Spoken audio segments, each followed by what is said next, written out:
Tonight we meet an out and proud Kiwi sailor.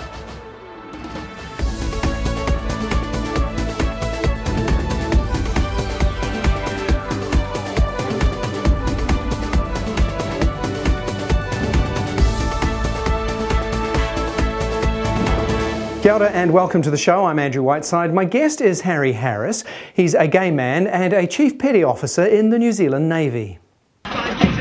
New Zealand has the most inclusive military in the world. That's thanks in part to an organisation called Overwatch, which is made up of LGBTQi service personnel. For the past 3 years, Overwatch and other members of our Defence Force have marched in the Auckland Pride Parade. Tonight we meet one of those ensuring the New Zealand military stays supportive and inclusive.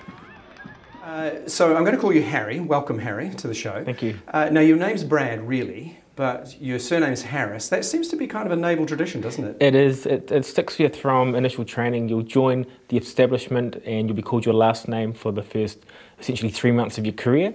So naturally you get a few nicknames or variations to your last name. So Harris ended up in Harry. So I don't mind it too much, to be honest. When I get called Brad now, was that me? Who are you talking to? Or am I in trouble? It's the first thing I think of. What about your mum? She calls me Brad. She still calls you Brad. Yeah, so, still calls me Brad. It's hard to change those traditions at home and with the family. Yeah, definitely. So why the Navy? What made you want to get into that? Before I joined the Navy, I was a butcher.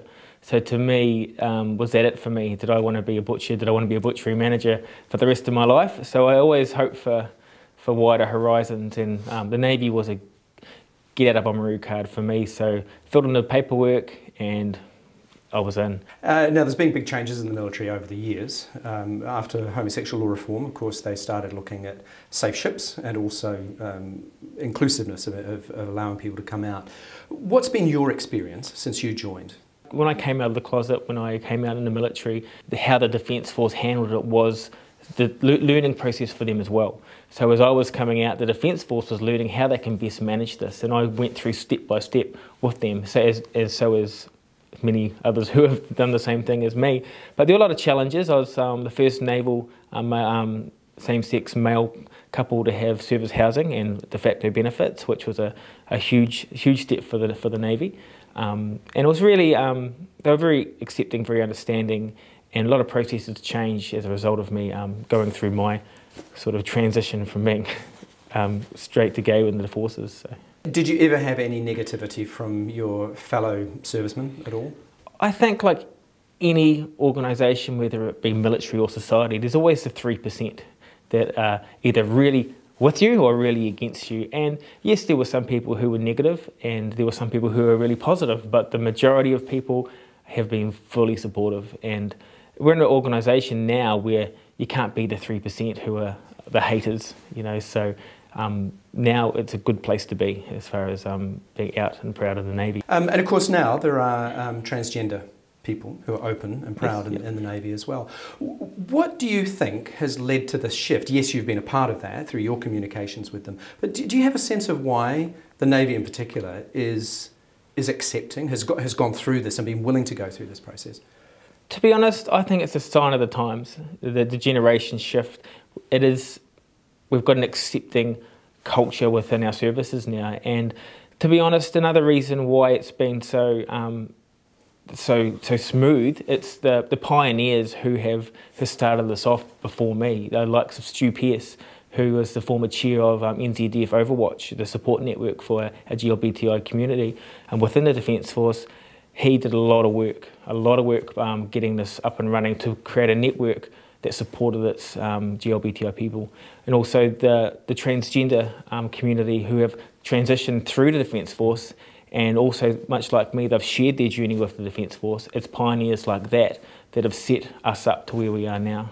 And also, though, you've had commanders who have recognised this and who are supportive of it as well. And that's where this comes from, that if we didn't have that leverage from command and that support from command, there's no way that we would be in the position we're in at the moment. So the next steps for you, early this year you're heading away on ship. Now, is this your first time? No, I've been everywhere. I posted straight to ship after I joined the military in 2001. Had a 5-year break, and now I'm heading back to Te Mana this year, where I will be deploying to Gallipoli for Anzac Day celebrations for the centenary.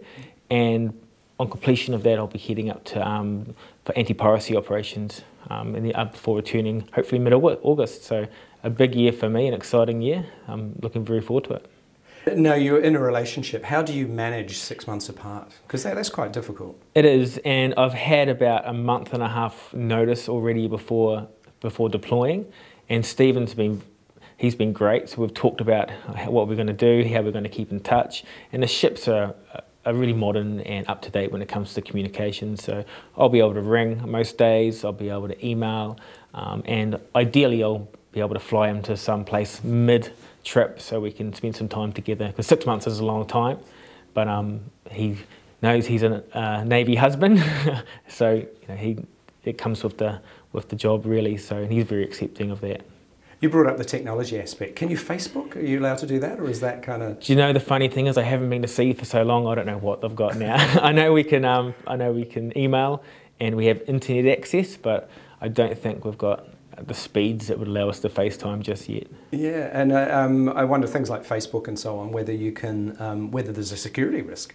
Oh yeah, and that's the thing as well. So depending where we are, there may be a heightened risk where we can't transmit, or a location of where the ship is in the photograph. Yeah, it's like, oh, yeah, he was here. Yeah, so, yeah, absolutely. Yeah, and that's a consideration as well. I can't really answer it because I don't know, but hopefully you can't live without Facebook, can you really, for 6 months? I don't know what I'd do. Absolutely.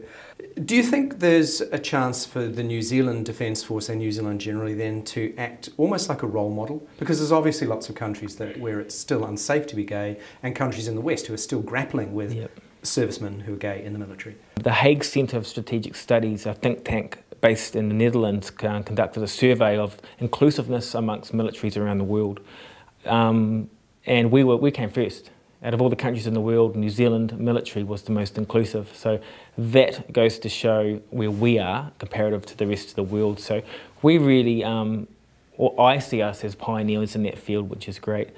This is based on our internal work we do within the military that Overwatch does, which is excellent, and also the international work we do with Overwatch, where we're reaching out to other nations essentially across the board. Personally, I've travelled to Washington DC last year to attend Mission Critical. It was a seminar of military inclusiveness surrounding GLBTIs. That was some great information came out of that. Earlier this year I travelled to Malaysia, where we had a senior leaders symposium where we presented Overwatch to other nations, 14 other nations there, and just showing them what we do and how we include GLBTI people in our military. To a lot of them it was a bit of a wake-up call. A lot of them didn't want to know about it, but a small percentage wanted to know more. And if you're going to pass on our knowledge to at least one person, we've done what we needed to do. So it's been great. And that extends also recently, only a few weeks ago, we had our transgender rep of Overwatch head over to Washington DC to attend a transgender working group, which had some amazing some work done there, which was great. Well, that's fantastic, and it's something to be really proud of for not only individuals but our country. So Harry, thank you. Really appreciate your time, and all the best for the upcoming trip. Hey, thanks Andrew, you too. Now that interview was filmed late 2014. Harry is now on his deployment and he's shaved off his beard. Don't forget to check out my website, gaytalktonight.com. Thank you for watching, and I'll see you again very soon.